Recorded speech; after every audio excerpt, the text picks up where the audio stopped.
അയ്യങ്കാളി അധസ്ഥിതരെന്ന് വിളിക്കപ്പെടുന്നവരും മനുഷ്യരാണെന്ന് ഓർമ്മപ്പെടുത്തിയ പോരാളി. 1863 ഓഗസ്റ്റ് 28 തിരുവനന്തപുരം വെങ്ങാനൂരിൽ ജനിച്ചു. ആദ്യ പ്രക്ഷോഭം സഞ്ചാര സ്വാതന്ത്ര്യത്തിനു വേണ്ടിയായിരുന്നു.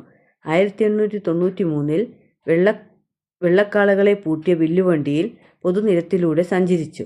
പലയിടത്തും വണ്ടി തടയപ്പെട്ടു. അപാരമായ കായബലവും മനോധൈര്യവും കൊണ്ട് അതിനെയൊക്കെ നേരിട്ടു. സർക്കാർ സ്കൂളുകളിൽ അവർണബാലകരെ പ്രവേശിപ്പിക്കണമെന്ന് ഉത്തരവ് പുറപ്പെടുവിച്ചിട്ടും പ്രമാണിമാർ അത് അംഗീകരിച്ചില്ല.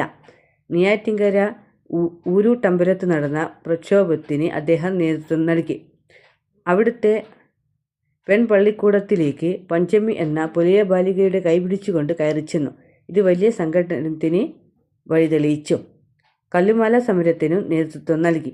1937 ഗാന്ധിജി വെങ്ങാനൂരെത്തി അയ്യങ്കാളിയെ സന്ദർശിച്ചു. 1941 ജൂൺ 18 അന്തരിച്ചു.